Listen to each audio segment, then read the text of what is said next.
akan belajar tentang sejarah tanah Baitul Maqdis. Ini tanah yang sangat fenomenal, tanah yang sangat sangat spesial, diperebutkan sampai sekarang. Oke, kita lihat videonya dulu nanti keterangannya. Kita membahas tentang Masjidil Aqsa. Biasanya secara awal orang itu kalau membahas Masjidil Aqsa yang dibayangkan bangunan ini. Ini namanya orang kalau membayangkan Masjidil Aqsa pasti yang dibayangkan Masjid ini. Betul enggak? Kubah Sokro, tempat Rasulullah Ini Kubah Sokro. paling ke Sidratul Muntaha. Tempat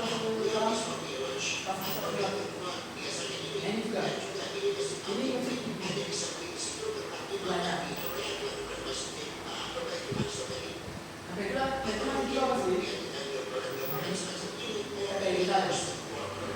Christian quarter, ada namanya Jewish quarter dan seterusnya.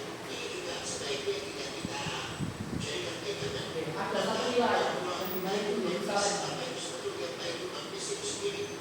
Apa yang mau saya sampaikan hari ini itu adalah bagian dari penjelasan dari Profesor Dr.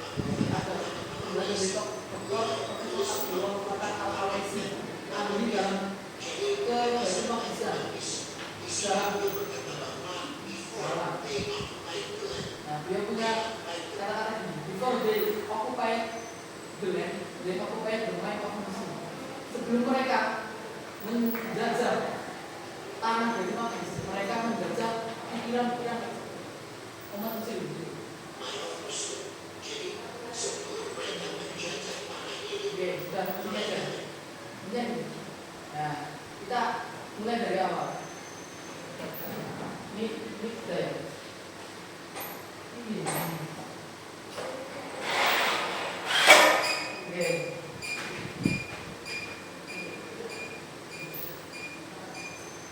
Oke. Keutamaan Baitul Maqdis dari sejarahnya. Awal mula Baitul Maqdis itu pertama kali dibangun dari bumi, muka bumi. Itu setelah 40 tahun dibangunnya Masjidil Haram. Jadi setelah 40 tahun silam dari Masjidil Haram, maka itu dibangunkan masjid yang namanya Baitul Maqdis. Ya, sampai sini sudah tahu ya berarti sejarahnya kayak gini. Jadi setelah Allah mengutus Nuh Jibril bangun Masjidil Haram, maka 40 tahun silam itu bangun Masjidil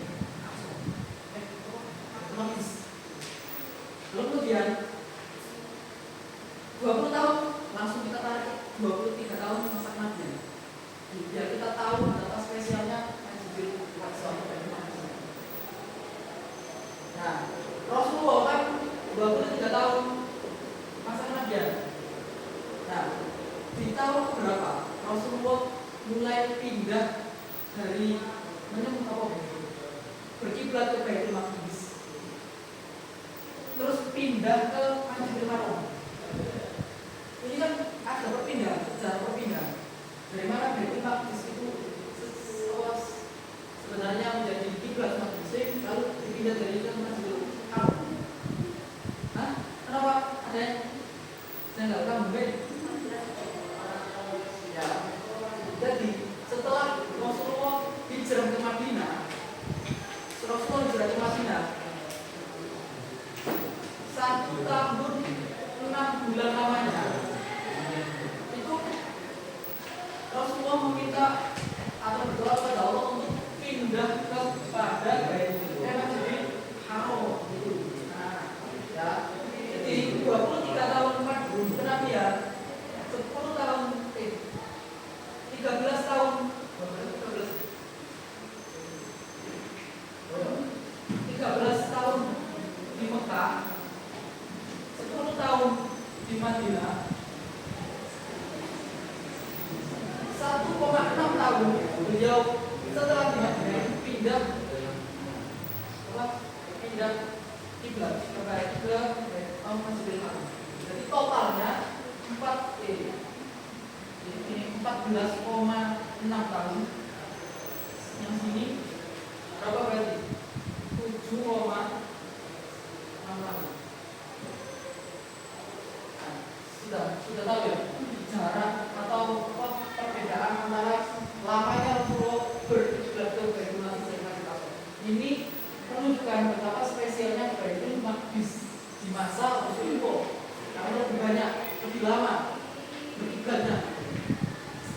Nah, kita tarik lagi ke zaman Nabi Adam. Nabi Adam dulu berkiblat ke, ayo, Nabi Adam kok Masjidil Haram. Kamu, terus Nabi Ibrahim berkiblat ke siapa? Masjidil Haram. Ayo kamu, Nabi Musa berkiblat ke Masjidil Haram. asalnya Masjidil Haram. Di masa Nabi Musa lah juga mengalami perpindahan.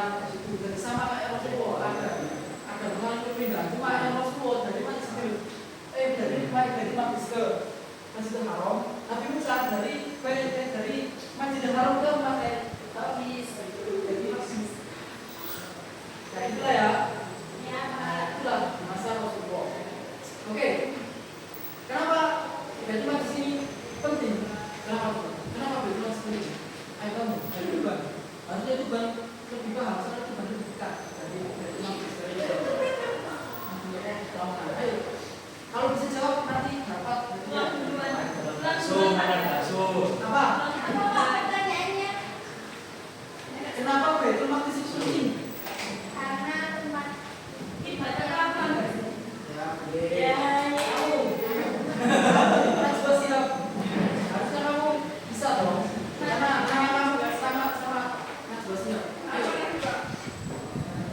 Kenapa Baitul Maqdis penting? Manusia.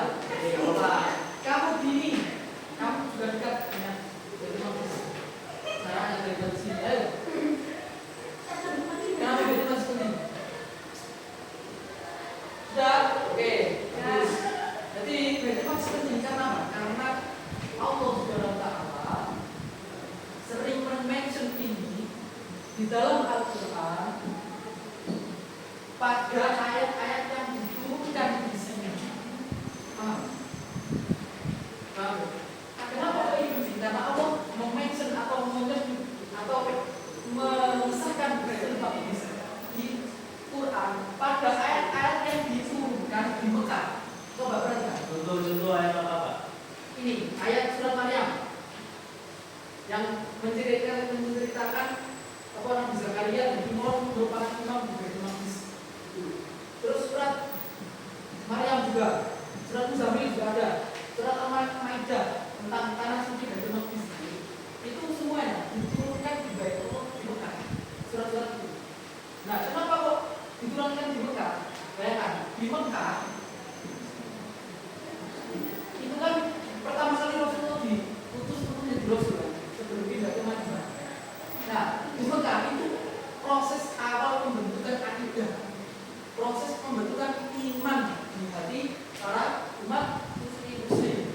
Nah, disitulah kenapa Baitul Maqdis penting, karena Mekah ini menjadi sesuatu yang krusial dalam akidah Islam. Disitulah akidah-akidah disematkan pada Baitul Maqdis juga, disempil Baitul Maqdis dalam akidah. Maka Baitul Maqdis merupakan akidah umat muslim. Ya, yang terakhir. Oke,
Berapa menit ini? 12 menit.